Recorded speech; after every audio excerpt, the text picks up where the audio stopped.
चलो अब पढ़ते हैं। आज हिस्ट्री का एक और टॉपिक मैं तुम्हें बताता हूँ। आज का है मौर्य वंश के बारे में जानकारी प्राप्त कर लो आप। ठीक है। तो आज की हेडिंग डालना मौर्य वंश। मौर्य वंश को बेसिकली दो भागों में डिवाइड किया जाता है। एक स्पेशल पार्ट आएगा मौर्य वंश का जिसमें मौर्य वंश के प्रशासन के बारे में हम देखेंगे, और अशोक के शिलालेखों के बारे में, स्तंभ लेखों के बारे में हमें खासकर उसमें देखना पड़ता है। मौर्य वंश के आसपास आसपास आपको एक बुक देखने के लिए मिलती है जिस बुक का नाम है अर्थशास्त्र, जो चाणक्य या कौटिल्य ने लिखी थी। और वो बुक अर्थशास्त्र भले उसका नाम है, बट वो अर्थशास्त्र से रिलेटेड नहीं, वो राजनीति से रिलेटेड बुक है। उसमें राजनीति के बारे में लिखा गया है। तो एक स्पेशल क्लास आती है, उसमें 18 तीर्थों के बारे में क्या कहा गया है, कि किसके लिए क्या कहा गया है, किसके लिए क्या कहा गया है। तो एक स्पेशल क्लास आती है जिसमें थोड़ा बहुत चीजें रटनी पड़ती है। आज की क्लास में हम राजाओं के बारे में तो बेसिक सी जानकारी प्राप्त कर ही लेंगे, क्या है। ठीक है। आज तुम चार पांच ही बच्चे आए हो बारिश की वजह से, वैसे भी नहीं बोल सकते कि तुम घर चले जाओ, तो कुछ ना कुछ पढ़ लेते हैं। तो आज मैं आपको मौर्य वंश के बारे में जानकारी दे देता हूँ पूरी की पूरी। इससे बाहर कुछ नहीं आएगा। ठीक है। चलो, मौर्य वंश के बारे में अगर मैं जानकारी प्राप्त करूं तो आज का हमारा जो बेसिक से टारगेट होगा, इनके राजाओं के बारे में पढ़ना होगा। और इसके तीन राजाओं के बारे में खूब पेपरों में पूछा भी जाता है। तो आज हमने वही तीन राजाओं को क्लियर कट करना है कि क्या है वो तीन राजा। अब कोई वंश पढ़ रहे हैं तो उसकी जो शुरुआत होगी वो संस्थापक से ही होगी। कोई भी वंश अगर हम पढ़ेंगे तो उसकी जो शुरुआत करेंगे संस्थापक से ही करेंगे, और कहाँ से करेंगे। ठीक है। तो इसके संस्थापक से चंद्रगुप्त मौर्य। इसके जो संस्थापक थे वो थे चंद्रगुप्त मौर्य। ये बात आप लोगों को पहले से पता है, इस बारे में कोई नई बात नहीं है, तो सब आप बच्चों को पहले से पता था। अब इस चंद्रगुप्त मौर्य के बारे में कुछ और आगे हम देखें तो इसके जो गुरु थे जिनके बात मैंने करी है, इनके गुरु का नाम क्या था? चाणक्य। आपको पता भी था चाणक्य ने बदला लेने के लिए इनको राजा बनाया था। ठीक है। और चाणक्य का एक नाम और हमको देखने के लिए मिलता है, कौटिल्य। चाणक्य का एक और नाम हमें देखने के लिए मिलता है, हाँ दो नाम इसके एक विष्णु करके भी इसका कुछ नाम आता है। अब इसी चाणक्य ने एक बुक लिखी है, और चाणक्य की जो बुक का नाम है वो अभी मैंने कहा कि क्या है भाई, अर्थशास्त्र। ये इकोनॉमी वाली अर्थशास्त्र नहीं है। इस बुक का संबंध किससे है? तो राजनीति से संबंध है। तो राजनीतिक विषय पर लिखी गई ये बुक है कि एक राजा कैसा होना चाहिए, उसका समाज कैसे होना चाहिए, उसके मंत्री कैसे होने चाहिए, इन सब चीजों के बारे में ये सारी बातें लिखी गई है। तो ये पॉइंट आपको याद करना है। तो ये सारी बातें थी इसके संस्थापक के बारे में। चाणक्य ने ही इसको राजा बनाया था, क्योंकि नंद वंश के घनानंद ने एक बार चाणक्य की बेइज्जती करी थी, आपने सुना भी होगा। उनकी बालों को पकड़ा था एक, तब बोला था कि मैं तब तक अपने बाल नहीं बांधूंगा जब तक तेरा विनाश नहीं कर पाता, है ना। तो वह अलग कहानी है, मैं उधर जा ही नहीं रहा हूँ। मैं आज आपको बस एक इंडिविजुअली टॉपिक पढ़ा रहा हूँ, मौर्य, दैट्स इट। ठीक है। तो चंद्रगुप्त मौर्य गुरु इसके चाणक्य थे, कौटिल्य थे। इसका एक और नाम आता विष्णुगुप्त। ये सब चाणक्य के ही नाम है। और इन्होंने एक बुक लिखी है अर्थशास्त्र, और कई बार पेपर में क्वेश्चन आता है कि चाणक्य के द्वारा लिखी गई बुक अर्थशास्त्र का संबंध किस सब्जेक्ट से? तो राजनीति से रिलेटेड सब्जेक्ट। इसमें उन्होंने 18 तीर्थों का भी वर्णन किया है, और जब हम कभी नेक्स्ट क्लास पढ़ेंगे तो वहां पे 18 तीर्थों के बारे में जानकारी भी पूछी जाती है, तो वो आपको देख लेना है। अब हम चंद्रगुप्त मौर्य के बारे में जब आगे आगे जाएं तो एक यूनानी लेखक है जिसका नाम है जस्टिन। इन्होंने अपनी किताबों में एक शब्द का प्रयोग खूब किया है, और उस शब्द का नाम होता है सैंड्रोकोटस। किस शब्द का प्रयोग किया है? सैंड्रोकोटस या सैंड्रोकोट्स, ऐसा एक शब्द का प्रयोग किया हुआ है। यह सैंड्रोकोटस सैंड्रोकोट्स और कोई नहीं है, ये ही चंद्रगुप्त है। यही चंद्रगुप्त है। इसकी पुष्टि मैं नहीं करता हूं, आप नहीं करते हैं। इसकी पुष्टि कौन करता है? इसकी जो पुष्टि करता है वो करता है विलियम जोन्स करता है। विलियम जोन्स करता है। और विलियम जोन्स वही है जिसने बंगाल में एशियाटिक सोसाइटी की स्थापना करी थी। बहुत महत्वपूर्ण फैक्ट लिख रहा हूं मैं यहाँ पे, सारी चीजें मैं समझा दूंगा आप लोगों को, आप चिंता ना करें। 1784 में। और कहाँ बनाया था इसने? ये बंगाल में बनाया था। और देखा जाएगा तो इस सोसाइटी का नाम काम क्या था? तो इस सोसाइटी का काम यही था, ये किताबों का अनुवाद करती थी बस अंग्रेजी में। देखो, समझ में नहीं आया तो मैं दोबारा कह रहा हूं। आपने तो कहा कि मौर्य वंश के संस्थापक कौन है? चंद्रगुप्त मौर्य। ठीक है, ये हमारे देश का लेखक ने, नाम से दिख रहा है आपको जस्टिन। तो इन्होंने ना अपनी किताबों में बार बार एक शब्द का वर्णन किया है, सेंट्रोकोटस सेंट्रोकोटस सेंट्रोकोटस। जैसे आप बार बार बोलते हो सेंट्रोकोटस सेंट्रोकोटस सेंट्रोकोटस, पर है कौन सेंट्रोकोटस ये पता ही नहीं है। इन्होंने अपनी किताबों में बार बार जिस शब्द का वर्णन किया वो शब्द कौन है? सेंट्रोकोटस। पर किसको सेंट्रोकोटस बोल रहे हैं हमको आइडिया ही नहीं है। फिर भारत में अंग्रेज आए थे, आपको पता है। अंग्रेजों के टाइम पे एक अंग्रेजी जिसका नाम है विलियम जोन्स। इस विलियम जोन्स ने पश्चिम बंगाल में एशियाटिक सोसाइटी की स्थापना करी है, जिसको एशियाटिक सोसाइटी ऑफ बंगाल भी कहा जाता था। और कब करी इसने स्थापना? इसके 1700। ये बहुत इंपॉर्टेंट क्वेश्चन है। और ये जो डिपार्टमेंट इसका है ना, ये यही काम करता कि किताबों को अनुवाद करता अंग्रेजी। तभी तो उनको पता चल, अंग्रेजों को पता चलेगा कि क्या क्या ये भारत की किताबों का भी, संस्कृत की किताबों, कालिदास की अभिज्ञान शकुंतलम का भी इन्होंने किया है अनुवाद। कैसे पढ़ेंगे वो अंग्रेज लोग? और जब इसने इस बुक को ट्रांसलेट किया तो तब इसने पुष्टि करी। पुष्टि बोले तो इसने मतलब हामी भरी की नहीं, कि जिसके लिए बार बार सेंट्रोकोटस क्या कह रहा है, वो कोई सेंट्रोकोटस अलग आदमी नहीं है, वो चंद्रगुप्त मौर्य ही क्या है? सेंट्रोकोटस। तो क्वेश्चन आएगा चंद्रगुप्त मौर्य को सेंट्रोकोटस किसने कहा है? तो हम क्या बोलेंगे? जस्टिन। और इसकी पुष्टि किसने करी है? तो तब हम क्या बोलेंगे? William Jones. तो चंद्रगुप्त मौर्य के लिए एक शब्द का यूज हुआ है सेंट्रोकोट्स या सेंट्रोकोटस। ये क्वेश्चन इंपॉर्टेंट है, इसको हल्के में नहीं लेना है, ठीक है? ये ध्यान रखने, पेपरों में पूछा जाएगा। जस्टिन ने चंद्रगुप्त मौर्य को क्या कहा है? सेंट्रोकोट्स। अब वो कह तो रहा था बहुत पहले से ही, बट और लोगों को पता ही नहीं चल रहा था कि बोल किसके रहा है। तो ये किसने बोला है बाद में? इसके पुष्टि किसने करी है भाई? William Jones. इसने बोला कि भाई, कोई बोलेगा भाई विलियम जोन्स कौन है? तो मैंने बता दिया, विलियम जोन्स ये आदमी है भाई, जिसने एशियाटिक सोसाइटी बनाई। इसका काम यही था कि अच्छी अच्छी किताबों को पकड़ो और इसको अंग्रेजी में ट्रांसलेट करो, जिससे उनके अंग्रेज उसको और अच्छे से पढ़ पाए। बात समझ में आई भाई प्रियांशु? कोई दिक्कत? आगे बढ़े हम। लिख दिया ये? लिखो इसे जल्दी से।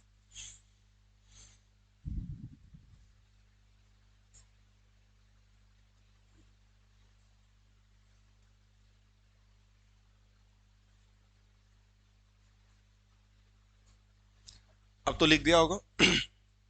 ठीक है, लिख दिया तो मैं आगे बढ़ता हूँ। आगे बढ़ने पर मैं करता हूँ कि यहाँ पे एक और राइटर आता है हमारे इतिहास का, जिसका नाम है विशाख दत्त।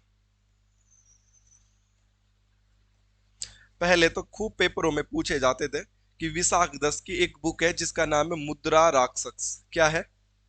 मुद्रा राक्षस। हमें ना वैसे हमारे एग्जामिनर के हिसाब से पढ़ना पड़ता है एक अच्छे स्टूडेंट के नाते।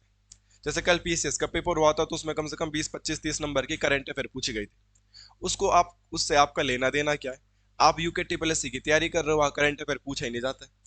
कल कुछ कमेंट्स कर रहे हैं या कुछ मेरे को मैसेज कर रहे हैं टेलीग्राम पे, व्हाट्सएप पे, कि करंट अफेयर के लिए कौन सी बुक पढ़े, करंट अफेयर कराओ, करंट अफेयर कराओ। अगर आप उत्तराखंड ग्रुप सी की तैयारी कर रहे हो, यूके ट्रिपल एससी की तैयारी कर रहे हो, तो वहां इतना वेटेज है ही नहीं करंट अफेयर। भाई 40 नंबर की उत्तराखंड है, 20 नंबर की हिंदी है, 10 नंबर की, 30 नंबर, 70 नंबर तो यही हो गए। 40 और 20 और 10 की रीजनिंग 70। उस 70 में से भी 30 नंबर के कौन से करंट अफेयर पूछ देगा जीके में? उसमें भी 4 5 क्वेश्चन तो कंप्यूटर के आते हैं, बचे 25 क्वेश्चन। और ये जो यूकेपीएससी वाला है तो 25 नंबर की करंट अफेयर ही पूछ लेता है। तो हमको इतना पैनिक नहीं होना। हम कौन से पीसीएस की तैयारी कर रहे हैं? ये आप यूकेपीएससी की तैयारी थोड़ा ना कर रहे हो, आप तो यूके ट्रिपल एससी की तैयारी करो। यहाँ गढ़वाली कुमाऊनी वाले शब्द ज्यादा पूछे जा रहे हैं, और आजकल वही ट्रेंडिंग में, तुमको पढ़ना ही पड़ेगा। मगर मैं कह रहा हूँ कि प्रीवियस अगर आप पेपर सॉल्व करो तो हिस्ट्री की किताबें पूछी जाती थी। अभी यूके ट्रिपल एससी हिस्ट्री की बहुत कम किताबें पूछता है, वो उत्तराखंड के राइटरों की किताबें जरूर पूछ लेता है। उत्तराखंड के राइटरों की किताबें जरूर पूछ लेता है। मगर यूकेपीएससी तो अभी भी पुरानी पुरानी एंशिएंट काल की बुकें खूब पूछता है ना? तो ऐसी एक पूछी जाती थी कभी कि विशाख दत्त की एक बुक है जिस जिस बुक का नाम क्या है? मुद्रा राक्षस। और इस राक्षस, मुद्रा राक्षस में एक शब्द का प्रयोग हुआ है, ब्रसल। किस शब्द का प्रयोग हुआ है? ब्रसल। और इस ब्रसल का अर्थ क्या होता है? निम्न कुल वाला। क्या होता है? निम्न कुल वाला। तो ये प्रयोग भी किसके लिए किया गया है? चंद्रगुप्त मौर्य के लिए। तो चंद्रगुप्त मौर्य के लिए इतिहासकारों ने अलग अलग शब्दों का प्रयोग किया है। क्या क्या शब्दों का प्रयोग किया है अगर मैं आप लोगों को बताऊं तो उसे रेड कलर से हाईलाइट कर देता हूँ। चंद्रगुप्त मौर्य के लिए सेंट्रोकोटा शब्द का यूज हुआ है, ये मैं नहीं कहता हूँ, ये कौन कहता है? जस्टिन। और चंद्रगुप्त मौर्य के लिए ब्रसल शब्द का प्रयोग हुआ है या निम्न कुल वाला, ये मैं नहीं कहता हूँ, कौन कहता है? विशाख। तो ये चंद्रगुप्त मौर्य के नाम हमें देखने के लिए मिले। ठीक है, तो क्वेश्चन आएगा चंद्रगुप्त मौर्य को वृषल किसने कहा मेरे भाई, तो हम क्या बोलेंगे? विशाखदत्त ने। किस बुक में कहा है उसने भाई? तो ये कहा है मुद्रा राक्षस में। कोई बोलेगा वृषल का मतलब क्या है भाई, अर्थ क्या निकल के आता है वृषल का? तो वृषल का मतलब होता है निम्न कुल वाला, छोटे कुल वाला। ये पॉइंट आप लोगों को ध्यान में रखना है, ऐसा क्वेश्चन आजकल एग्जाम में आ जाता है और हमको उसी टाइप से ये चीजों को पढ़ना पड़ेगा। आगे बढ़े, यहां तक किसी मेरे दोस्त को कोई समस्या है? ठीक है, हमने क्या पढ़ा? हमने कुछ भी चीजें नहीं पढ़ी है, हमने इतनी बातें पढ़ी। अगर मैं इसे रिवाइज कर रहा हूँ कि चंद्रगुप्त मौर्य ने ही स्थापना करी थी मौर्य वंश की, और इसके गुरु थे चाणक्य। चाणक्य की मदद से ही उन्होंने ये सारे काम किए थे। चाणक्य को कौटिल्य भी कहा दिया जाता है, और चाणक्य को विष्णुगुप्त भी चाणक्य का नाम देखने के लिए मिलता है हमें। इसके अलावा हमने देखा कि एक वर्ड है सेंट्रोकोटस, जो कि जस्टिन ने बहुत बार जिसका मेंशन किया है, मगर जस्टिन सेंट्रोकोटस का किसको रहा है ये पता ही नहीं चल रहा है। भारत में अंग्रेज आए थे, अंग्रेजों ने 200 सालों तक लगभग राज किया था। उनमें से एक अंग्रेज अधिकारी हमारे यहाँ आया जिसका नाम था विलियम जोन्स। विलियम जोन्स ने 1784 में एशियाटिक सोसाइटी ऑफ बंगाल की स्थापना करी। वहां पे वो अनुवाद का काम खूब करता था, और जब उसने जस्टिन पे शोध किया होगा तो उसी ने हमको बताया कि जस्टिन जो सेंट्रोकोटस सेंट्रोकोटस कह रहा है वो कोई और नहीं, वो चंद्रगुप्त मौर्य। फिर एक हमने और इतिहासकार देखा जिसका नाम था विशाख दत्त। और विशाख दत्त ने एक बुक लिखी है मुद्रा राक्षस। अब मुद्रा राक्षस में जिसके लिए उसने ब्रसल शब्द का प्रयोग किया है, तो ब्रसल या निम्न कुल वाला कोई और नहीं, यह चंद्रगुप्त मौर्य के लिए कह रहा था। बस इतनी बातें हमने पढ़ी। यहां तक मेरे किसी दोस्त को, कोई छोटे भाई को कोई समस्या है? हाँ जी रोहन, कोई दिक्कत? पक्का? चलो, अब हम आगे जाते हैं। तो आपने एक नाम तो हिस्ट्री में पढ़ा हो नहीं पढ़ा हो, मगर सिकंदर का नाम तो सबने सुना है। बचपन में सिकंदर की कहानी है, सिकंदर के नाम हम थोड़ा बहुत ठीक ठाक लेवल पे सुन ही लेते थे। कोई दिक्कत?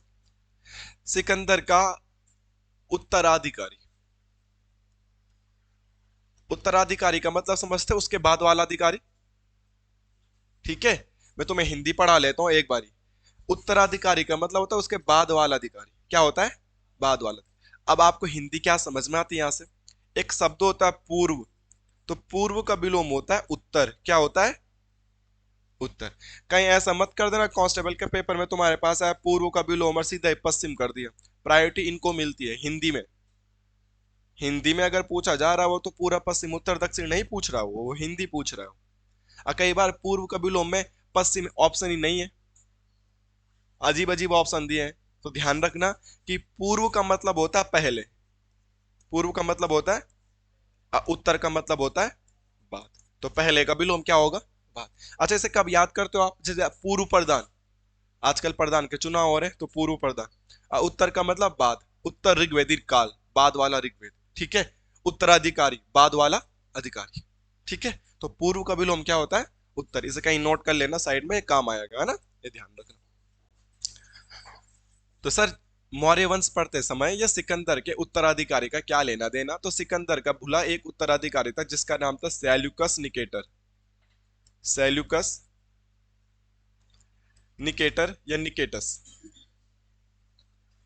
सेल्यूकस निकेटर या सेल्यूकस निकेटस एक उत्तराधिकारी था। ये किसका अधिकारी था भाई? ये सिकंदर का अधिकारी था। ये बात आप लोगों को याद रखना है। इसने 305 बीसी में चंद्रगुप्त मौर्य के साथ लड़ाई कर दी थी, और चंद्रगुप्त मौर्य ने इसको युद्ध में हरा दिया था। 305 बीसी की बात हो रही है, ये आज की बात नहीं हो रही है। उस समय सेल्यूकस निकेटस को हरा दिया, को युद्ध में हराया। और किसने हराया? बाय किसके द्वारा हराया? चंद्रगुप्त मौर्य।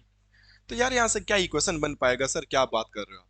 तो ये तो क्वेश्चन ऐसा बनेगा कि सिकंदर के उत्तराधिकारी सेल्यूकस निकेटस को निम्न में से किसने हराया था? तो किसने हराया था भाई? चंद्रगुप्त मौर्य ने हराया था। चलो ठीक है बात।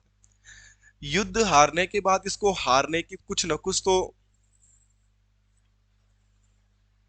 देना पड़ेगा ना हारने के बाद। ऐसा तो ना युद्ध में हार गया चलो आज से लड़ाई मत करना।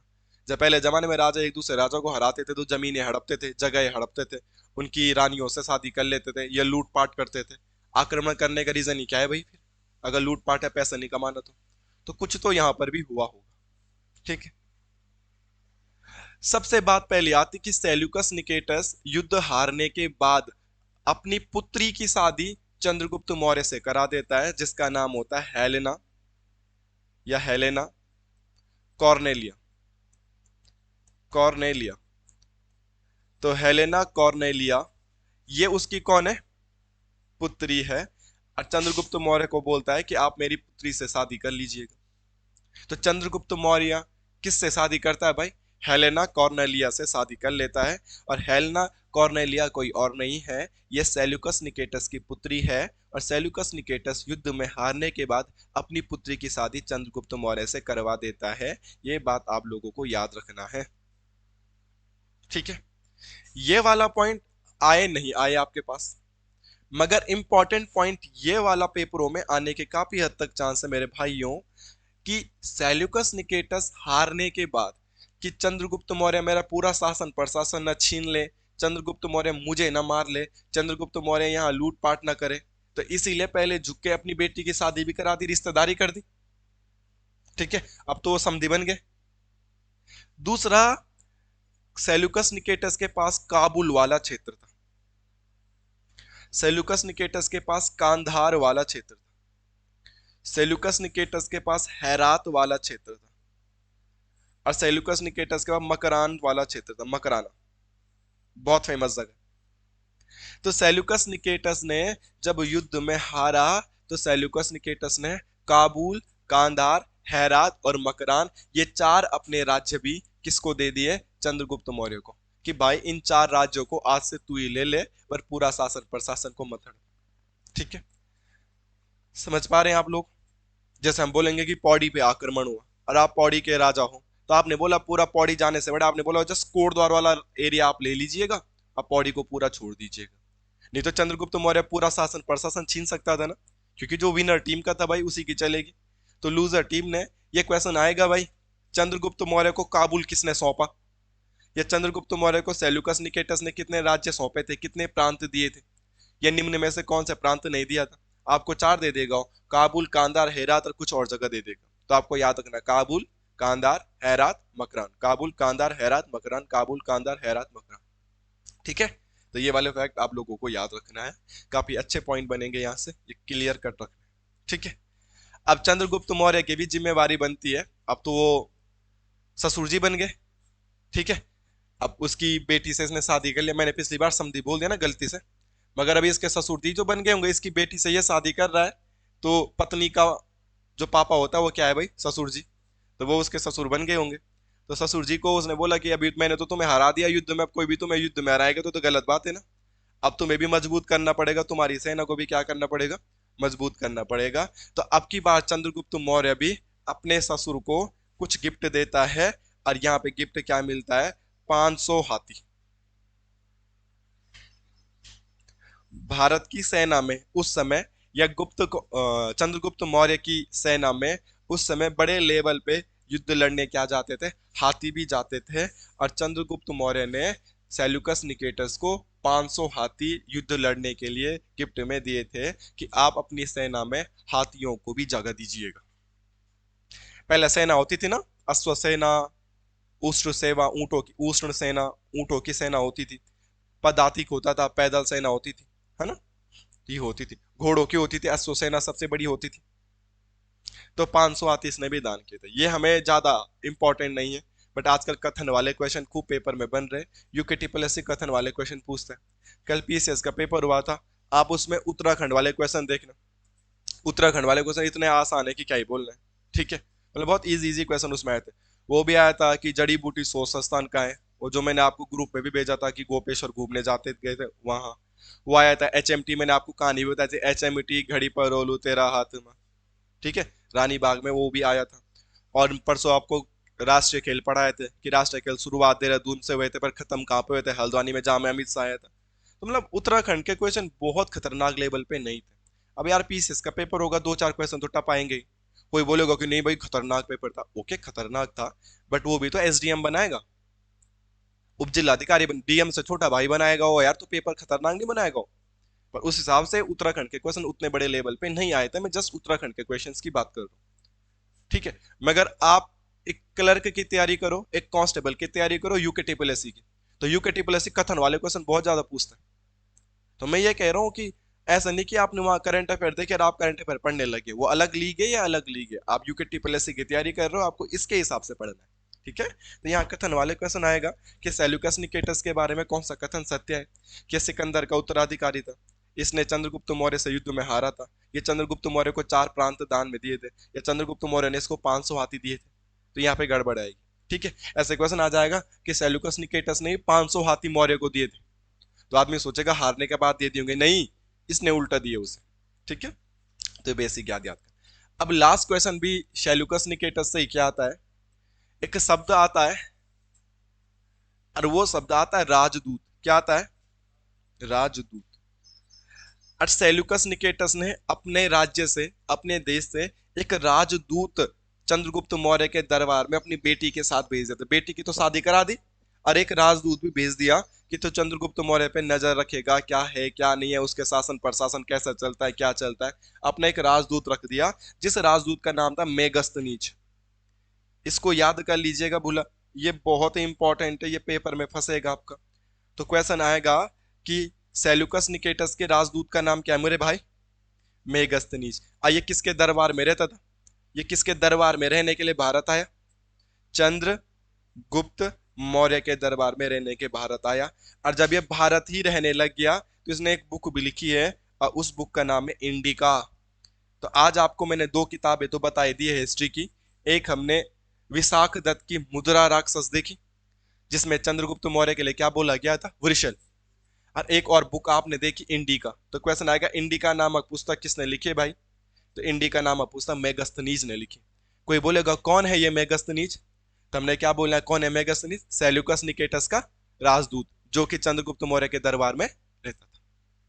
यहां तक किसी को कोई समस्या है तो बताओ। इस स्लाइड में हमने क्या पढ़ा? इस स्लाइड में हमने बेसिक सी जानकारी ये देखी है कि सिकंदर का उत्तराधिकारी सेल्यूकस निकेटस था। इसको युद्ध में चंद्रगुप्त मौर्य ने हराया। जब युद्ध में हारा तो इसने अपनी पुत्री हेलेना कॉर्नेलिया की शादी किससे करा दी भाई? चंद्रगुप्त मौर्य से। आफ्टर दैट यहाँ पे भी नहीं रुका ये, चंद्रगुप्त मौर्य को खुश करने के लिए, ये डर के मारे इसने हेरात, काबुल, कांधार, ये मकरान 4 जगह भी किसको दे दी भाई? चंद्रगुप्त मौर्य को। और चंद्रगुप्त मौर्य ने भी ससुर जी को क्या दे दिया भाई? 500 हाथी। इसके अलावा ससुर जी ने बोला बेटी के साथ एक सुरक्षा कर्मी भी आएगा, जिसको राजदूत शब्द दे दिया। अब बेटी के साथ जो सुरक्षा कर्मी आया था उसका नाम क्या था? मेगस्थनीज। और इस मेगस्थनीज में भारत में रह के कौन सी बुक लिख दी? इंडिका। भाई कोई दिक्कत है यहाँ तक प्रियांशु भाई? पक्का वेजाल याद? पर बात पूछ उलमिता है ना, क्या बोल रहा? कुछ भी पूछ लो, सब आता है। अरे वाह, एटीट्यूड। चलो यहाँ तक किसी को कोई दिक्कत? अब चंद्रगुप्त मौर्य जो भी है तो इंसान ही, मरेगा एक दिन। कोई भी हो, कितने भी बड़े लेवल पे हो भाई, अखंड सत्य यही है कि मृत्यु निश्चित है। जो धरती में आया है उसको जानना तो जाना ही पड़ेगा, है ना। अकाल मृत्यु थोड़ा बुरी लगती है। काल बोले तो समय, और आ लगा दिया जाए तो बेकार समय, बुरा समय। किसी भी शब्द के आगे आ लग जाता है तो मैक्सिमम क्या कर देता है? उसका अर्थ का विपरीत कर देता है। तो अकाल मृत्यु थोड़ा बुरा लगता है कि आदमी यात्रा करने, ट्रेवल करने जा रहा है और अचानक से मर गया। अब वो प्लेन में उड़ रहे थे, अचानक से कुछ हो गया, है ना, यह अकाल मृत्यु है। ठीक है, मगर एक तो ऐसा तो लिखा ही है ना कि सबने मरना ही है, वही सब कुछ कंफर्म ही है। मगर ऐसा है कि अपनी जीवन, जो हमारी लाइफ का स्टेज है कि बचपना जिया, युवावस्था जिया, ग्रस्त जीवन जिया, बुजुर्ग अवस्था है, जब फिर आदमी की डेथ होती है तो उसमें उतना बुरा नहीं लगता, क्योंकि देखो मरना तो है ही। बुरा तो क्यों नहीं लगेगा? अपने खास आदमी चले जाएगा तो बुरा तो लगेगा। मगर कहीं ना कहीं आप कुछ भी कर लो, इसे रोक थोड़ा ना सकते। आपके रोने से, आपके धोने से, आपके बुरा फील होने से रोका नहीं जा सकता है, ये तो निश्चित है। मगर अकाल मृत्यु जब किसी की डेथ होती है, वो थोड़ा सा बुरा तो फील करता है, हिट करता है, चाहे आपकी जान पहचान का है या नहीं है। जिस दिन प्लेन केस हुआ था, मैंने आपको ऑफलाइन क्लास में बताया था कि इतना बुरा लग रहा था कि क्या, मतलब क्या कर सकता हूँ, मुझे बुरा लग रहा है तो मैं क्या फील करूँ, अपना कैसे बयां करूँ। एक कैमरे के सामने रोना है, तुम्हारे सामने रोना है, ऐसा तो हो नहीं सकता है। मगर जैसा भी बद्रीनाथ यात्रा की बस जा रही थी और पूरी की पूरी बस गिर गई, तो मतलब ये तो वैसे मृत्यु है कि मतलब जान नहीं है, पहचान नहीं पड़े, इतना बुरा फील होता है कि यार क्या ही हो गया, है ना। और कई बार मतलब दूर दराज में, पड़ोस में, गांव में, जान पहचान में भी किसी की डेथ होती है, वो 100 100 साल जी गए, नॉर्मल डेथ होती है तो इतना बुरा नहीं लगता। हम जब ट्रिप पे घूमने जा रहे थे तो एक लड़की पढ़ने भी आती नीलम, वो इसलिए घूमने नहीं आई थी कि उसके दादाजी की डेथ हो गई थी 1 महीने पहले कुछ करके, मतलब तो उसके दादाजी का 100 तो बर्थडे मना रहे थे वो लोग, और उससे कुछ दिन पहले उसके दादाजी की डेथ हो गई थी, मतलब 100 क्रॉस नहीं कर पाए उसके दादाजी, 99 ना बाद चले गए।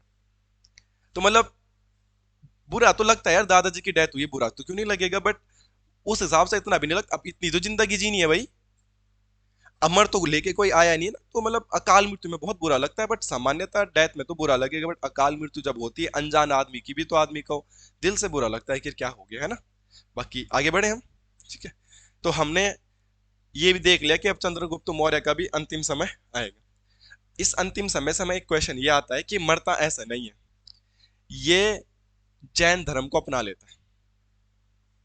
हमने इससे पहले जैन धर्म बौद्ध धर्म पढ़े, ये जैन धर्म को अपना लेता है, और जैन धर्म में मरने का एक प्राण त्यागने का एक विधि है जिसको संलेखना विधि या संथारा विधि कहते हैं। संलेखना विधि से इन्होंने अपने प्राण त्यागे, और संलेखना विधि ये है कि एक कमरे में बंद करके या एक सामने कुटिया में बैठ के आदमी ध्यान लगाता है, किसी से ना बात करता, ना पानी पीता, ना खाना खाता, और धीरे धीरे धीरे धीरे धीरे धीरे धीरे मर जाता है, आमरण अनशन के जैसे।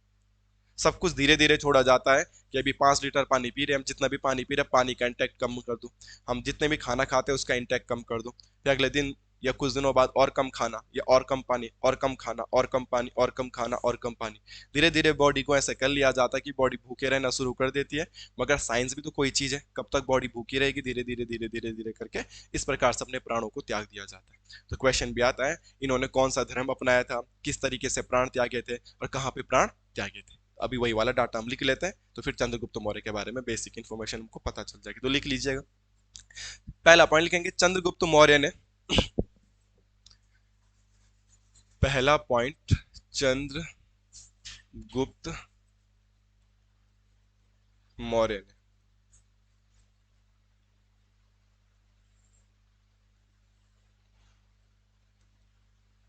जैन धर्म की शिक्षा। भाई इन्होंने जैन धर्म अपनाया है तो किसी को तो गुरु बनाया होगा ना यार, जैन धर्म की शिक्षा तो कोई देगा ना, है कि नहीं है। आज जैन धर्म की शिक्षा इनको किसने दी थी, भद्रबाहु ने दी थी। जैन आचार्य है, आचार्य बोले तो टीचर, तो जैन आचार्य का नाम क्या है, जैन आचार्य जी का नाम क्या है भाई, जैन आचार्य जी जो है वो भद्रबाहु जी है, और भद्रबाहु जी से ही इन्होंने जैन धर्म की शिक्षा ग्रहण करी थी, किसने, चंद्रगुप्त मौर्य ने। तो क्वेश्चन आएगा, चंद्रगुप्त मौर्य ने अंतिम समय में कौन सा धर्म अपना लिया था, बौद्ध धर्म, जैन धर्म, इन दोनों में आपको कंफ्यूजन होगा, ठीक है। तो कौन सा धर्म अपनाया था भाई, जैन धर्म। और जैन धर्म अपनाया था तो भाई किसी न किसी से तो अपनाया होगा, तो किससे इन्होंने दीक्षा ली थी भाई, तो भद्रभाव से दीक्षा ली थी इन्होंने, याद रख लेना कि क्या क्या है क्या क्या। उसके बाद भद्रबाहु के साथ ये अंतिम समय में कहाँ चले गए थे, कर्नाटक चले गए थे। कहाँ पे चले गए थे, कर्नाटक। कर्नाटक को हम जूम करेंगे तो कर्नाटक से अंदर एक एग्जैक्ट प्लेस आएगा, श्रवण बेलगोला। इसको याद रखना है, बुला ये पेपर में आता है, इस पॉइंट को याद रखना है, ये पेपर में आता है, श्रवण बेलगोला। और श्रवण बेलगोला में इन्होंने संथारा विधि, इन्होंने संथारा विधि या संलेखना विधि, संथारा विधि, संलेखना विधि, संथारा विधि या संलेखना विधि से इन्होंने क्या कर दिया था, अपने प्राण त्याग दी, ये था, ठीक है। असंथारा या संलेखना विधि क्या होती है मैंने आपको बता दिया था। तो क्वेश्चन आता है, चंद्रगुप्त मौर्य ने अपने जीवन का अंतिम समय कहाँ बिताया, कर्नाटक के श्रवणबेल गोला में। चंद्रगुप्त मौर्य ने अंतिम समय में कौन सा धर्म अपनाया था, तो जैन धर्म। चंद्रगुप्त मौर्य ने जैन धर्म की शिक्षा किससे ग्रहण करी थी, तो भद्रभाव से। या चंद्रगुप्त मौर्य ने किस विधि द्वारा अपने प्राणों को त्यागा था, तो संलेखन। तो प्रश्न जैसा भी बनेगा आपको उसी हिसाब से डील कर लेना प्रश्न, ठीक है भाई। तो ये था चंद्रगुप्त मौर्य के बारे में कुछ बेसिक इन्फॉर्मेशन। यहाँ तक कोई दिक्कत किसी को,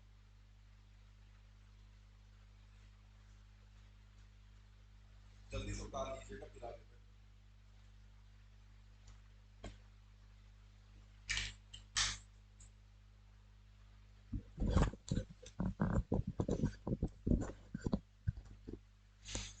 आगे बढ़े ना, मैं हटा दिया जाए इसे।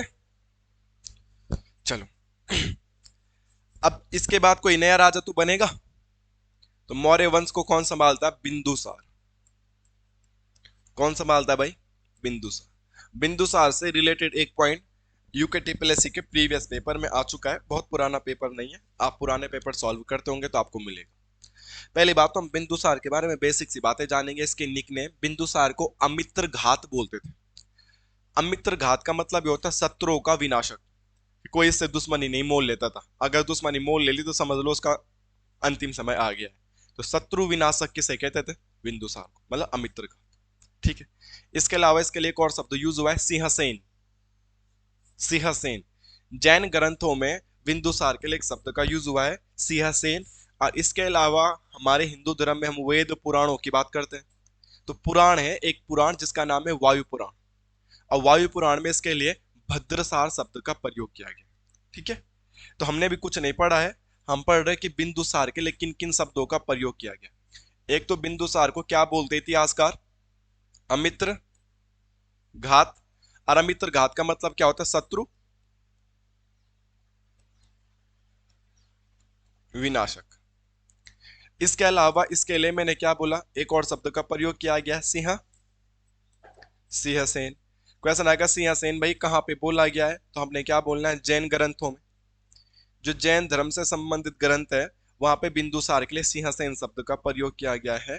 और बिंदुसार के लिए एक और शब्द का प्रयोग किया गया है, भद्रसार। और बिंदुसार को भद्रसार कहाँ पे बोला गया है? तो एक पुराण है, बहुत सही जवाब दिया आपने भाई, वायु पुराण, तो ये बोला गया है। तो हमें बिंदुसार के तीन अलग अलग नाम देखने के लिए मिलते हैं, और ये तीन नाम आप लोगों को याद भी होने चाहिए कि क्या क्या मामला है और क्या क्या मामला नहीं है।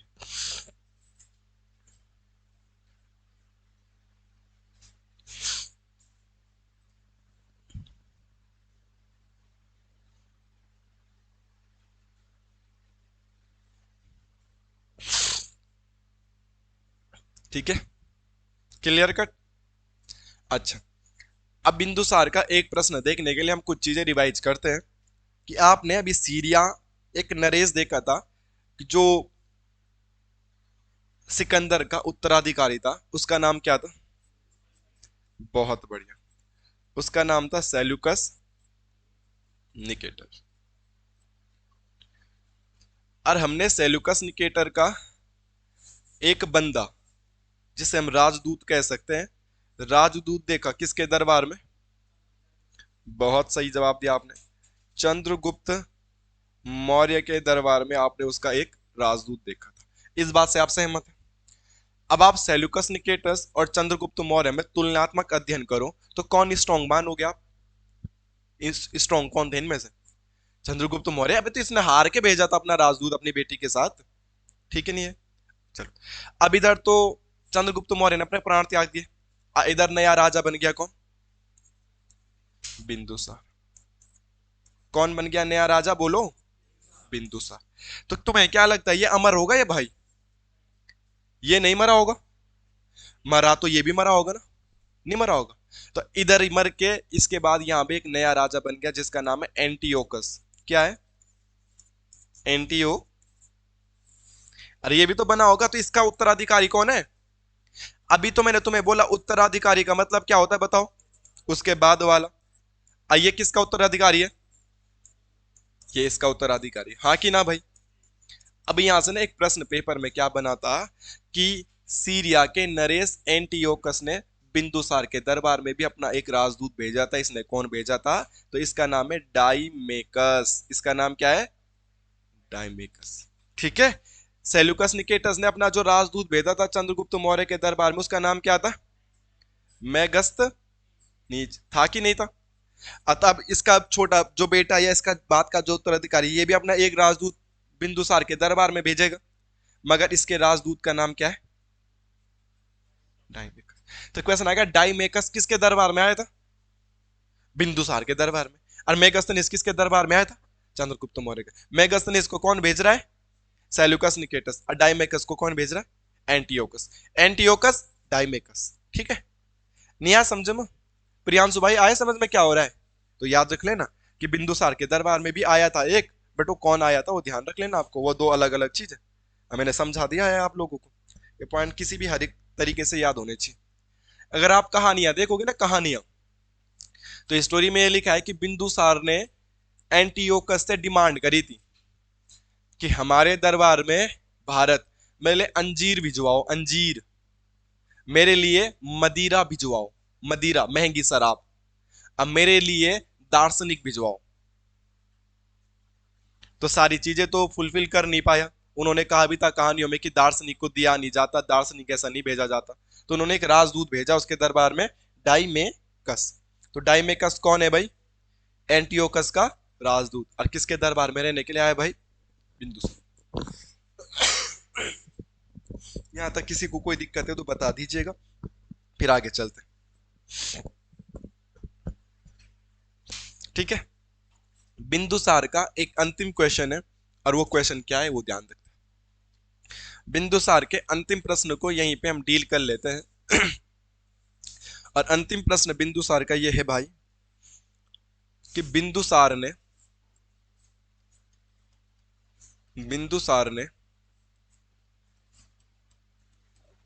अंतिम समय में, जीवन के अंतिम समय में आजीवक संप्रदाय अपनाया। कौन सा संप्रदाय अपनाया? आजीवक संप्रदाय। बिंदुसार ने अंतिम समय में कौन सा संप्रदाय अपनाया भाई? आजीवक संप्रदाय। और प्रश्न बनेगा, आजीवक संप्रदाय के प्रवर्तक कौन है? प्रवर्तक, प्रवर्तक बोले तो किसने ये धर्म या किसने ये संप्रदाय बनाया था? तो उनका नाम है माखली पुत्र गोशाल।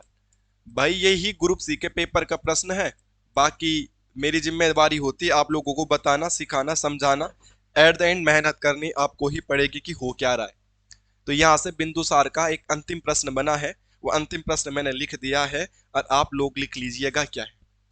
मैं आप लोगों को दोबारा समझा रहा हूं। आपने देखा चंद्रगुप्त मौर्य, तो चंद्रगुप्त मौर्य ने तो कौन सा धर्म एक्सेप्ट कर लिया था? जैन धर्म। और आपने देखा बिंदुसार, बिंदुसार ने जैन धर्म को एक्सेप्ट नहीं किया है, इन्होंने एक संप्रदाय को अपनाया। और ये कौन सा धर्म या कौन सा संप्रदाय इन्होंने फॉलो किया था? आजीवक संप्रदाय।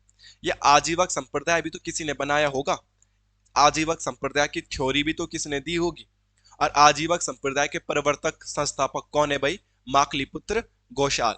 ये पेपर में आ चुका है, माकलीपुत्र गोशाल। याद रखना, आजीवक संप्रदाय के संस्थापक कौन है? माकलीपुत्र गोशाल। अब आपको यह समझना है कि भैया ये आजीवक संप्रदाय होता क्या है। कई बार ना आजीवक संप्रदाय मुझे भी मजबूर कर देता है कि यार आजीवक संप्रदाय सही था समटाइम। मैं ये नहीं बोलूंगा कि परमानेंट, मगर कभी कभी फील आता है कि क्या आजीवक संप्रदाय की जो थ्योरी थी वो सही तो नहीं थी। कभी कभी ऐसा फील आता है।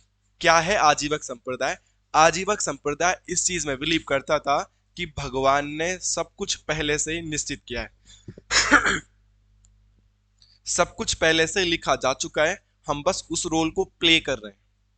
क्या पता मेरे जीवन में पहले से ये लिखा होगा कि तूने ऐसा ऐसा जीवन बिताना है और तूने बच्चों को ऐसा ऐसे पढ़ाना है। तो मैं कितनी भी मेहनत कर लूं, जब वो पहले से रिटर्न है तो मैं वही काम कर रहा हूं। तो माकलीपुत्र गोसाल ने ये संप्रदाय बनाया था और बिंदुसार को ये अच्छा लगा था, तो बिंदुसार ने इसे एक्सेप्ट करा था। बिंदुसार ने इसी संप्रदाय को बढ़ावा दिया था। तो बिंदुसार भी इसी चीज में बिलीव करता है कि मैं कुछ नहीं कर रहा हूं, जो भी मैं कर रहा हूं वो पहले से भगवान ने निर्धारित किया हुआ है, और जो पहले से लिखा जा चुका है, पहले से निर्धारित है, मैं तो बस उस रोल को प्ले कर रहा हूँ। और असलियत में अगर ऐसे ही होगा तो बेफालतू हम मेहनत कर रहे हैं, बेफालतू हम कुछ भी कर रहे हैं। क्या पता हमारे भाग्य में कुछ ये चीजें लिखी हुई होगी और हम जबरदस्ती इधर मेहनत करे करे करे करे, बाद में फिर इधर ही आ जाए, है ना। तो इस टाइप से था एक संप्रदाय, आजीवक संप्रदाय। क्योंकि कई बार हम ऐसा देखते अपने सीनियर को कि बहुत मेहनती है, बट फिर भी वो एक नौकरी के पीछे इतने पागल हो जाते और मिल ही नहीं रही नौकरी। और उनसे कम कम मेहनती, उनसे कम जानकार वाले, उनसे कम नॉलेजेबल बच्चे नौकरी भी पा लेते। तो कई बार लगता है कि क्या ये बात सत्य तो नहीं है कि सब कुछ पहले से निर्धारित किया जा चुका है। ठीक है, बट फिलहाल जो भी सत्य होगा, जो भी असत्य होगा, वो बात की बात है। हमें क्वेश्चन देखना था और हमें ये याद करना है, हमें मौर्य वंश में 3 ही राजा पढ़ने होते हैं। चंद्रगुप्त मौर्य पढ़ लिया, बिंदुसार पढ़ लिया, और एक पढ़ना पड़ता अशोक। सबसे ज्यादा डाटा किस में आता है? अशोक में। और राजा नहीं पढ़ता यहाँ कोई नहीं। अब एक चीज मैं भी बता देता हूँ, पहले वाले ने तो कौन सा धर्म अपनाया? जैन। और दूसरे वाले ने आजीवन। और तीसरा वाला बौद्ध। अशोक बौद्ध धर्म। मतलब दादा अलग वंश धर्म अपना लेता है, बेटा अलग जगह जाए, नाती अलग जगह चले जाते हैं। तो अशोक कौन सा धर्म अपनाता है भाई? बौद्ध। तो कई बार प्रश्न बनते हैं कि अशोक ने कौन सा धर्म अपनाया था, तो बौद्ध धर्म। ठीक है। बाकी आजीवक संप्रदाय क्या होता है मैंने बता दिया है, इसमें कोई दिक्कत तो नहीं है। ठीक है। एक शब्द अगर आपको लिखना है तो एक वर्ड आता है खल्लाटक। एक वर्ड आता है खल्लाटक। तो बिंदुसार अपनी मंत्री परिषद को खल्लाटक कहता था। मंत्री परिषद का मतलब तो नहीं समझाना ना, भूला आप लोगों को? राजा, राजा के जो इधर इधर बैठते थे, मंत्री परिषद। तो मंत्री परिषद को क्या कहता था बिंदुसार? खल्ला टक। खल्ला किसे बोल दी पता चल? केकड़ बोल दी खल्ला? चार भाई। ठीक। आ ना जाए पेपर में आजकल गढ़वाली कुमाऊनी, अरे खल्ला किसे कहा जाता है ना? गढ़वाली शब्दावली खल्ला का अर्थ क्या है? तो खल्लाटक किसे कहते थे बिंदुसार के शासनकाल में? तो बिंदुसार भी कंप्लीट। अब इस धर्म ओ सॉरी इस वंश का जो सबसे महत्वपूर्ण राजा उसका नाम है अशोक। अब अशोक को हम पढ़ते हैं। अगर हमने इन तीनों के बारे में जानकारी प्राप्त कर ली तो समझो मौर्य वंश हमारा कंप्लीट।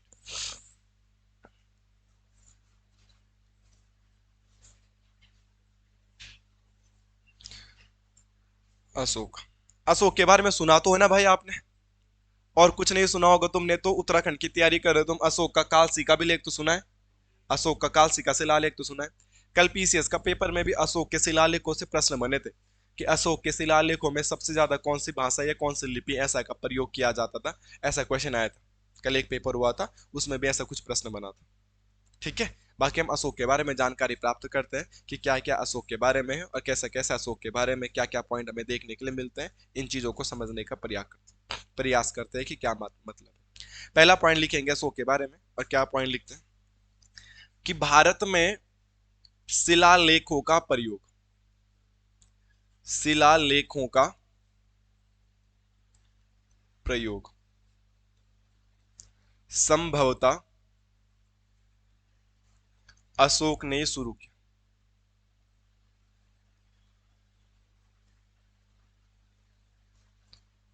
शिलालेखों का प्रयोग मैक्सिमम इसी के टाइम पे देखने के लिए मिलता है, शिलालेख, गुहालेख, स्तंभ लेख।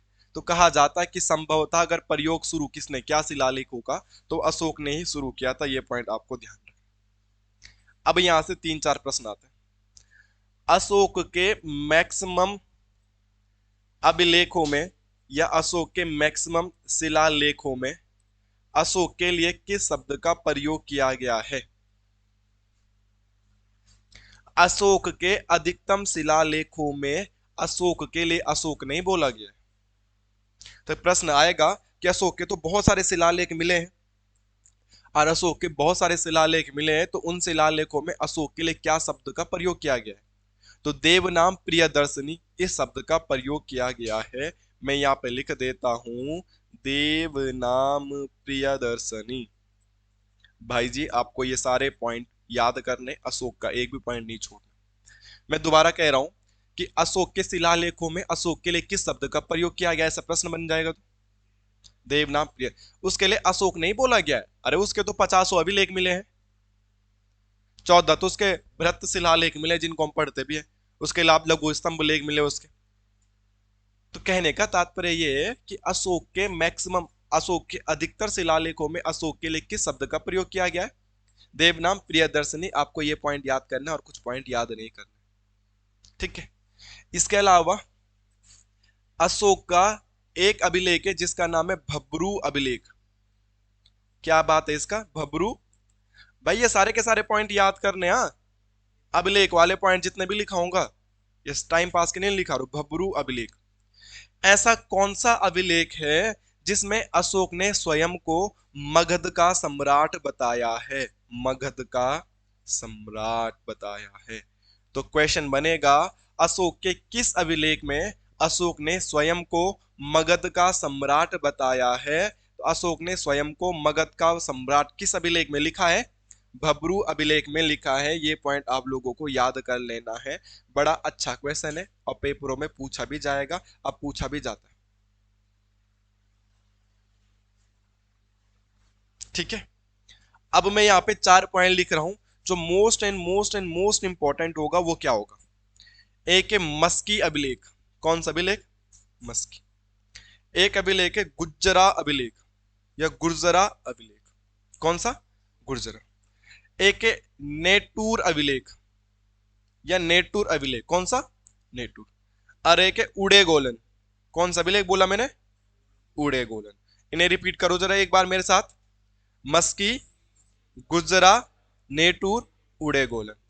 अशोक के 50 अभिलेखों में ओनली और 4 ऐसे अभिलेख हैं, ओनली ऑन 4 ऐसे अभिलेख हैं जहां पे अशोक को अशोक कहा गया है। इसके अलावा किसी भी शिलालेख में, किसी भी अभिलेख में अशोक के लिए अशोक शब्द का प्रयोग नहीं किया गया। तो यहां से प्रश्न ये बनेगा कि कितने अभिलेखों में अशोक का नाम अशोक मिलता है भाई? 4। क्योंकि अशोक का नाम तो क्या मिल रहा है हर जगह? देव नाम प्रियदर्शनी। तो कितनों में अशोक का नाम अशोक मिला भाई? 4। अब कौन कौन से पूछे जाते हैं, यहां से एक डिलीट करके वो एक हटा के कुछ और दे देगा आपको। तो याद रखना है मस्की, गुर्जरा, नेटूर, उड़े गोलन, इन सब में अशोक का नाम अशोक देखने के लिए मिलता है। बाकी तो मैक्सिमम जगह उसका नाम क्या देखने के लिए मिलता है? हमें देव नाम प्रियदर्शनी। ये पॉइंट आपको याद रखना।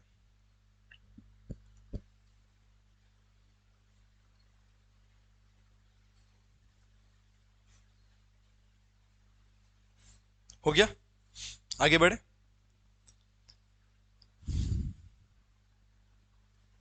पक्का? चलो नेक्स्ट स्लाइड में चले जाऊं ना मैं, लिख दोगे ना से? मस्की, गुर्जरा, नेटूर और उड़े गोलन। कोई दिक्कत मेरे भाई? पक्का? चीजें याद करनी है, ठीक है। मैंने हमेशा से बोला है, जब मैं अभी तो तुम्हें ऑफलाइन पढ़ा रहा हूँ, भले ये वीडियो ऑनलाइन भी रिकॉर्ड कर रहा हूँ मैं, बट मैं पढ़ा तो तुम्हें रहा हूँ। मैं हमेशा यही बोलता हूँ कि नोट्स बना के ही बना के नौकरी नहीं लगेगी, ठीक है। बहुत सारे बच्चों को मैं ये देखता हूँ कि कोचिंग सेंटर लाइब्रेरी में बैठते हुए उन्होंने नोट्स खरीदे हुए। अब कोचिंग सेंटरों के नाम तो क्यों लेना है मैंने। और अच्छी बात भी है यार कि नोट्स खरीद रहे हैं, उनके पास पैसे हैं। मगर जितने यूट्यूब चैनल बड़े बड़े हैं जिनके लाखों सब्सक्राइबर है, वो सारे के सारे नोट्स बेचते भी हैं। अब बच्चे खरीदते भी हैं, उनकी भी कोई गलती नहीं है। जब बच्चा खरीद रहा है तो वो तो बेचेगा ही भाई। मगर मुझे लगता है अगर तुम नोट्स खरीद भी रहे हो, उसके बाद उसे खुद से लिखना पड़ेगा भाई। दूसरे ने नोट्स लिखे हैं, मेहनत से बनाए हैं, और वो अपनी इस मेहनत को बेच रहा है तुम्हारे पास। तो चलो तुमने खरीद भी लिया, कोई दिक्कत नहीं। अगर आप नोट्स खरीदते भी हो ना, तो उन्हें अपने हैंड रिटन में दोबारा से लिखो। जब तक तुम आप चीज़ों को लिखोगे नहीं, तब तक आपको कंफ्यूजन नहीं होगा। और जब कंफ्यूजन नहीं होगा तो चीज़ें क्लियर नहीं होगी, और जब तक चीज़ें क्लियर नहीं होगी भाई, तो पेपर क्रैक नहीं होगा। नहीं तो क्या लगता है तुम्हें यार, आप किसी भी यूट्यूब चैनल को फॉलो करो जो नोट्स बेचते हैं, नोट्स तो 1000 रुपए में, 500 रुपए में ऐसे मिलते हैं शायद से, या 250 रुपए में, या 1500 रुपए में। तो क्या 2000 रुपए में नौकरी लग जाएगी क्या? क्योंकि नोट्स लेना, ये नोट्स कलेक्ट करना, ये जस्ट नोट्स बनाने से ही नौकरी नहीं लगेगी। नौकरी तो याद करके ही लगेगी। याद करने के लिए खुद की मेहनत भी लगेगी ना। ऐसा नहीं कि दूसरे ने मेहनत से नोट्स बनाए और तुमने 2000 रुपए में खरीदे और अब तुम्हारी नौकरी लग जाएगी, ऐसा पॉसिबल है? ये बहुत सारे बच्चे मुझसे कॉल करके मैसेज करके रोज 2-3 कॉल की, नोट्स दे दो प्लीज सर, ऐसा सर, मैं प्राइवेट नौकरी करता हूँ सर, ये सर मेरी अब शादी होगी, इतना टाइम नहीं मिलता वीडियो देखने का, नोट से पढ़ लूंगी सर। कोई कुछ भी बोलता, मैंने आज तक कभी भी किसी को नोट्स नहीं दिए। अपने भी कुछ रूल एंड रेगुलेशन है। हाँ, जिस दिन बोलूंगा तो खुल के बोलूंगा कि मैं बेच रहा हूँ, लाओ पैसे दो और खरीद लो। ये तो 150 रुपए में नोट्स देके या 200 रुपए में नोट्स देके क्या ही करना है। और ऐसे में लग भी नहीं पाएगी नौकरी, सच में बता रहा हूँ। जब तक आप खुद से नहीं लिखेंगे, जब तक आप उन चीजों को लर्न नहीं करेंगे, सिर्फ नोट्स ही नोट्स से बात नहीं बनेगी। तो आप अभी छोटे हो, तो आप पहले तो पहला ही पेपर क्रैक हो जाए। और पहला पेपर क्रैक नहीं होता है तो डिमोटिवेट नहीं होना है। अब सबकी तो नौकरी नहीं लग सकती भाई, इस बात को भी तो सहना समझना पड़ेगा ना हमको। बट ये नहीं करना है। जो चीज आप नोट्स बना के लिख रहे हो, वो किसी भी हालत में आपको याद कर देना, बस मैं इतना चाहता हूँ और कुछ नहीं। और अगर आपने अभी से डेवलप कर ली, एडॉप्ट कर ली ये चीजें कि हम जितना लिखेंगे उतना हम याद कर लेंगे, तो आपकी नौकरी लगने से कोई नहीं रोक सकता। ये बात आप 100% सत्यता के साथ देख लो।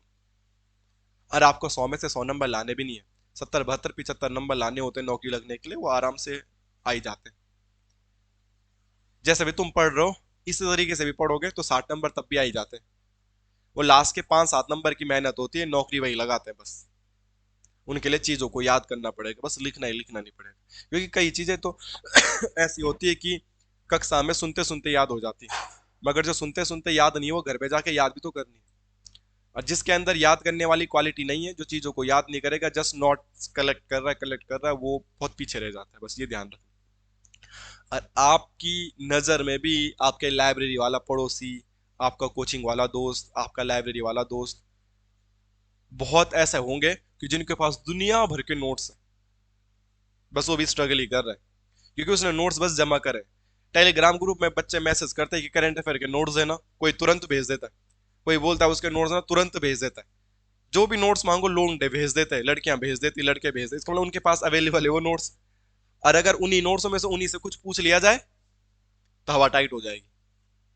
तो कहने का मतलब यह है कि मैं इसका खिलाफ नहीं हूं कि नोट्स लेना देना, मैं इसके खिलाफ हूं कि बस नोट्स लेना देना और जमा करना करो और पढ़ नहीं रहे होते तो गलत है, मैं इसके खिलाफ हूं। तो आपको चीजें याद करनी है, ठीक है ना। बाकी अब आगे बढ़ते हैं। तो हमने ये चीजें देखी। अभी हमने अशोक के बारे में कुछ भी नहीं देखा, हमने बोला अशोक को अशोक किस में कहा गया, तो चार में कहा गया। भबरू में उसे क्या बोला गया, मगध का सम्राट। और इनमें मैक्सिमम क्या बोलते थे उसको, ले देवनाम प्रियदर्शन। अब देखो, जो कल पीसीएस के पेपर में प्रश्न बना था वो क्या बना था उसको देखते हैं।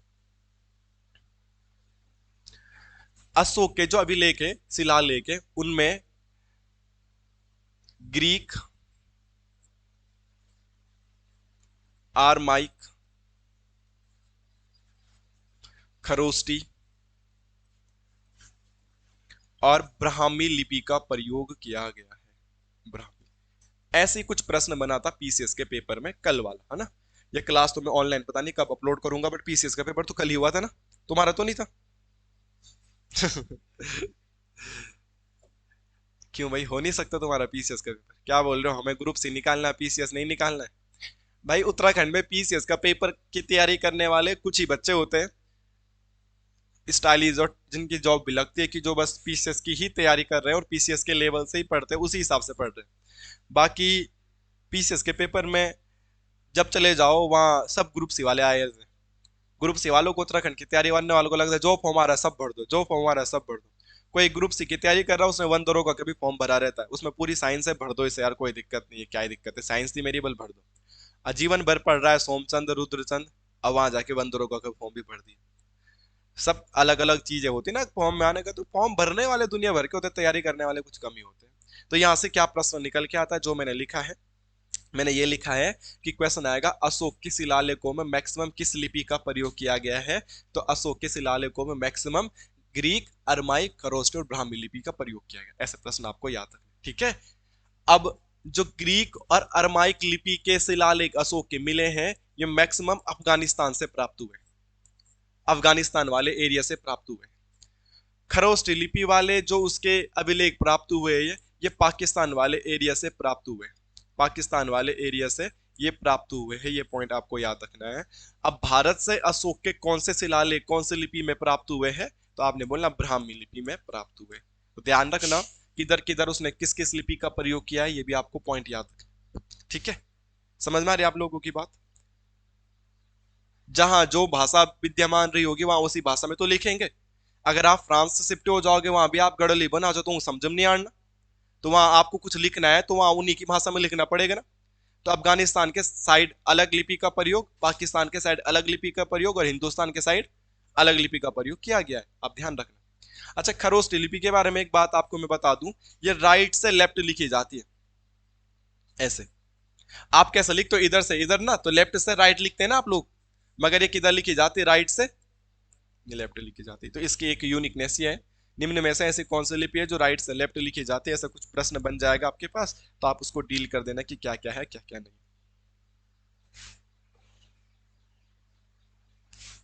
ठीक है। अब देखो, Greek, Aramaic, Kharosthi, Brahmi. Greek और अरमाइक कहाँ थी, अफगानिस्तान। खरोष्टी किधर थी, पाकिस्तान। और ये कैसे लिखी जाती, राइट टू लेफ्ट। और हिंदुस्तान में क्या थी भाई, ब्राह्मी लिपि। कोई दिक्कत? चलो, अब इसके दो अभिलेख है, इसका एक अभिलेख है प्रयागराज स्तंभ लेख। प्रयागराज के बारे में तो नहीं बताना आपको, या इसको क्या बोल सकते हैं, इलाहाबाद।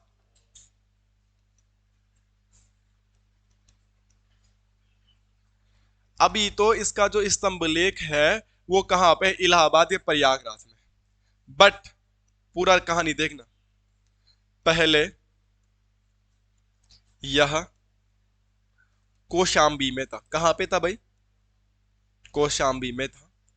और इसको कौशाम्बी से प्रयागराज जो लेके गया, वो कौन लेके गया, अकबर। कौन लेके गया,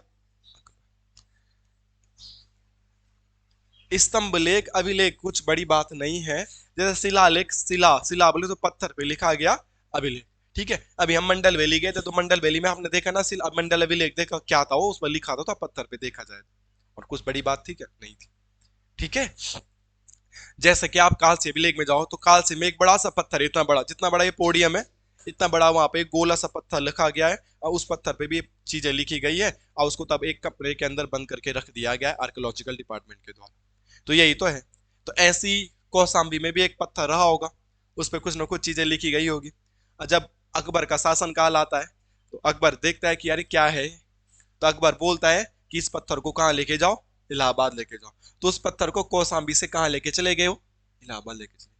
तो बोलते उसे क्या है, प्रयागराज का स्तंभ लेख या इलाहाबाद का स्तंभ लेख। मगर क्वेश्चन आएगा प्रयागराज का स्तंभ लेख को प्रयाग कौन लेके आया,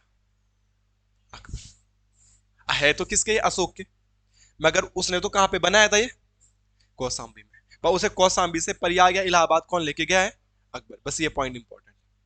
अच्छा, जो प्रयागराज का स्तंभ लेख है या मैं से कौशाम्बी का स्तंभ लेख भी कह सकता हूं, एक्चुअल में था तो कहां पे, कौशा। इनमें कहते हैं कि अशोक ने अपनी रानी का नाम भी लिखा है, इसलिए कई बार बोला जाता है रानी का अभिलेख। किस अभिलेख को कहते हैं, तो प्रयागराज का अभिलेख, ऑल्सो नॉन एज रानी का अभिलेख। तो ये वाला पॉइंट भी आपको याद रखना है, रानी का अभिलेख।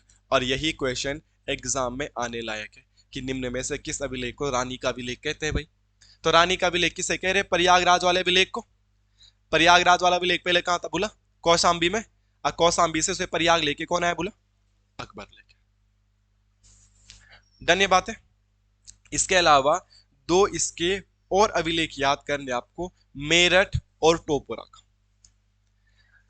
दिल्ली के आसपास ही एक जगह है जिस जगह का नाम है टोपरा, और दिल्ली के आसपास एक जगह तो आपने देखी है कौन, मेरठ। मेरठ और टोपरा का स्तंभ लेख, मेरठ और टोपरा का स्तंभ लेख। अब मेरठ और टोपरा में भी यही स्तंभ लेख अभिलेख थे, पत्थर पे कुछ ना कुछ चीजें लिखी होगी। दीपक तुम फोन कर रहे हो क्या,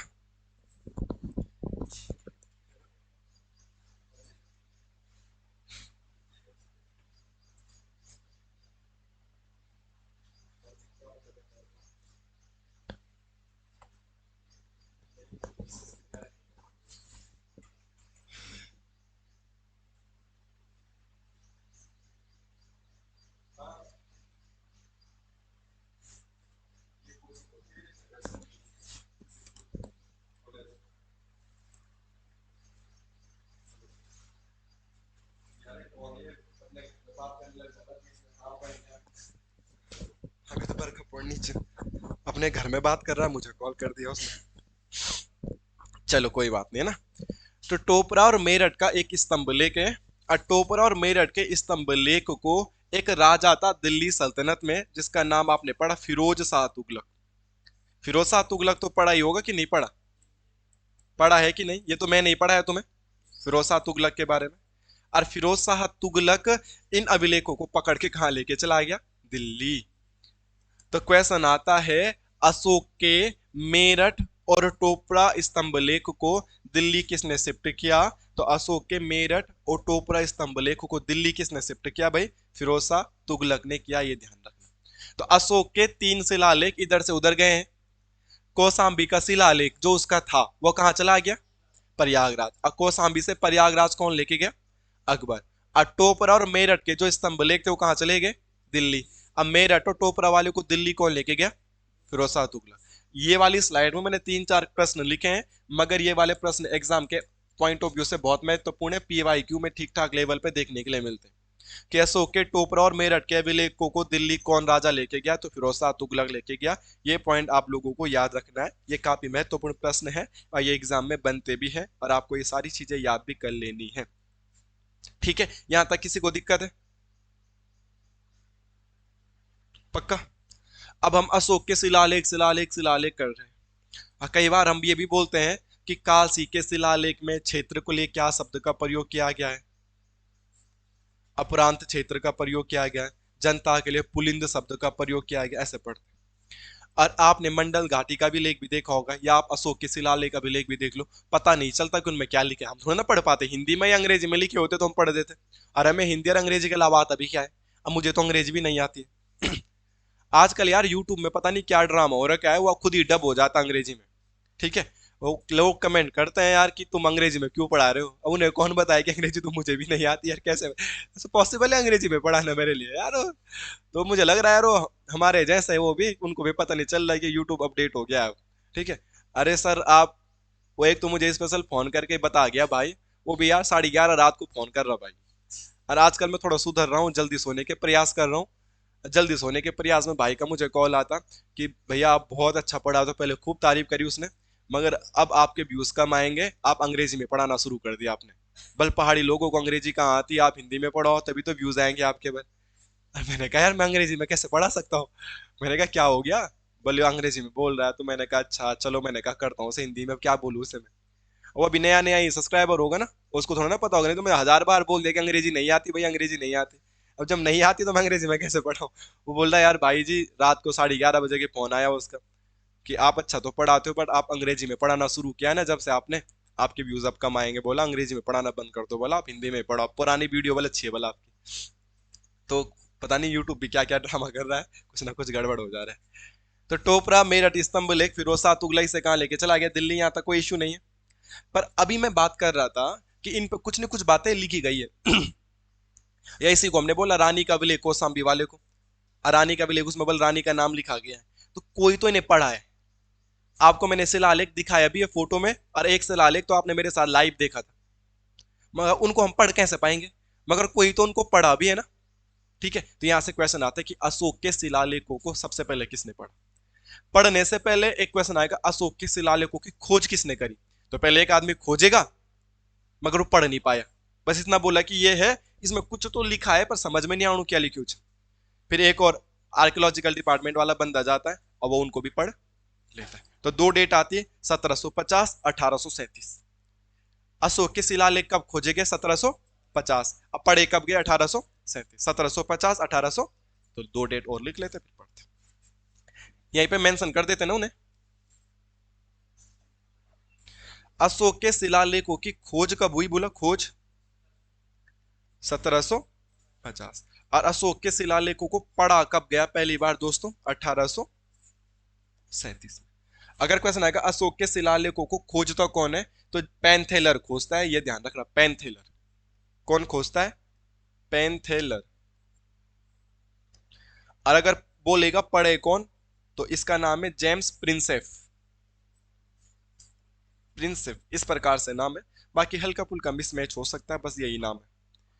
तो आपके पास पूछा आएगा अशोक के शिलालेखों की सर्वप्रथम खोज किसने करी थी? बोला तो आप क्या बोलेंगे? पेनथेलर ने करी थी। मगर क्वेश्चन आएगा अशोक के शिलालेखों को पहली बार पढ़ने में फतेह हासिल किसने करी थी भाई? है जेम्स प्रिंसेप ने। अरे कम से कम प्रिंस ही याद कर दो, नहीं तो प्रिंसेस याद कर दो, कोई आपकी भी प्रिंसेस होगी है। हाँ रोहन भाई, है तेरी गर्लफ्रेंड? नहीं है, झूठ बोल रहा है भाई।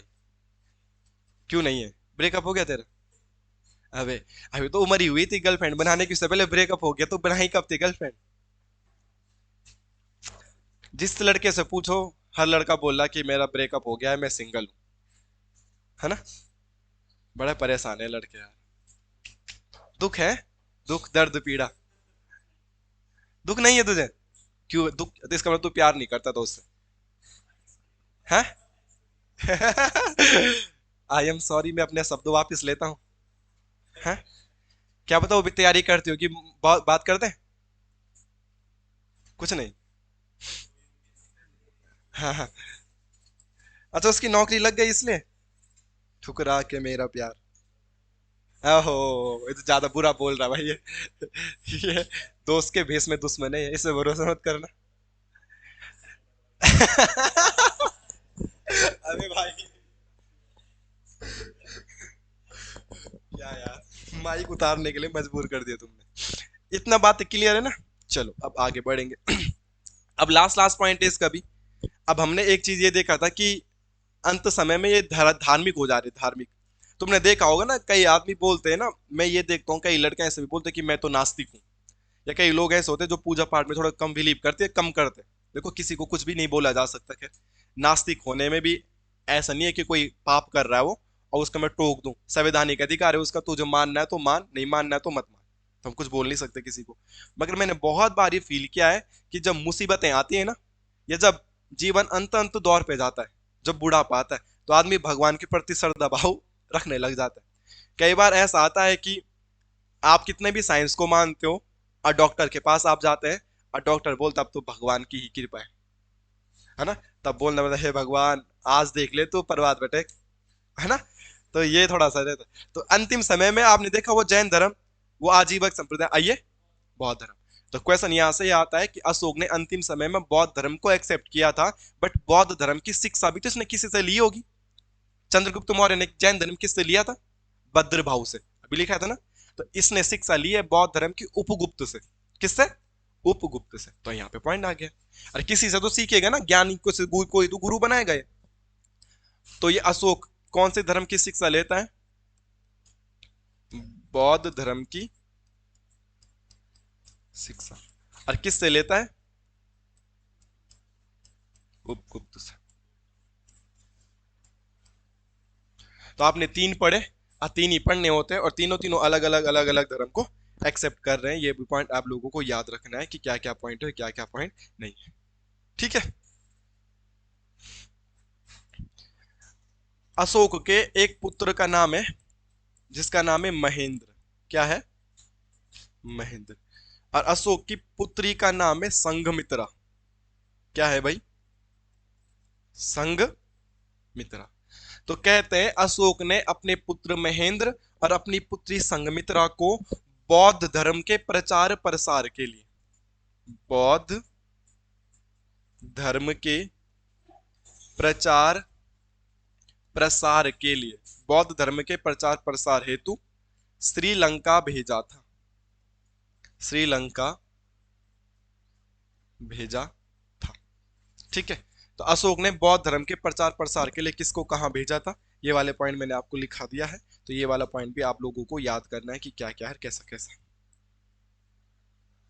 ठीक है। कोई दिक्कत?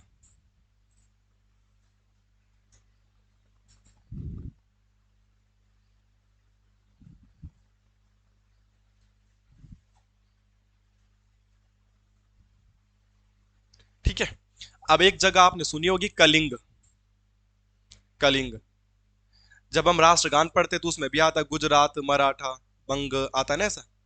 तो एक जगह है कलिंग। कलिंग वर्तमान में पड़ता है उड़ीसा में। कलिंग वर्तमान में कहां पे पड़ता है? उड़ीसा में। तो कहते हैं अशोक ने एक बार कलिंग पर आक्रमण कर दिया। राजा महाराजा तो आक्रमण तो करेंगे। और कलिंग पर जब उसने आक्रमण किया तो वहां बहुत ही बड़े लेवल पे खून खराबा हो गया। और जब बहुत बड़े लेवल पे बच्चे बूढ़े सबको मार काट दिया गया, तो खून देखकर, रक्त देखकर उसका हृदय परिवर्तन हो गया। और अशोक ने कलिंग के युद्ध के बाद ही लड़ाई झगड़ा करके सन्यासी बनना शुरू कर दिया। तो उस दिन से उसने बोला आज से लड़ाई झगड़ा नहीं करना। तो कलिंग के युद्ध के बारे में थोड़े बहुत क्वेश्चन आ जाता है, क्योंकि अशोक के 14 शिलालेख है। और किस शिलालेख में कलिंग के युद्ध का वर्णन मिलता है? तो 13वें शिलालेख में। तो इससे क्या प्रश्न बनता है उसे नोट डाउन करके लिख लीजिएगा, फिर अशोक के बारे में भी डाटा कंप्लीट हो जाएगा। नेक्स्ट क्लास जब भी इसकी आएगी तो उसमें हम इनके प्रशासन वगैरह के बारे में जानकारी प्राप्त करेंगे। आपके लिए जितना इनफ था मैंने वो आपको दिखा दिया। चलिए तो यहाँ पे एक पॉइंट और लिखना है। अशोक के 13th शिलालेख में कलिंग युद्ध की जानकारी मिलती है। कलिंग युद्ध की जानकारी मिलती है। ठीक है। कलिंग जगह का नाम है, कहाँ कहाँ पड़ती है जगह वर्तमान में? उड़ीसा में। तो कलिंग के राजा पे जब अटैक किया था तो कलिंग की कोई राजधानी रही होगी, और कलिंग की राजधानी पूछी जाती वो है तोसली। कलिंग की राजधानी कहाँ है भाई? तोसली।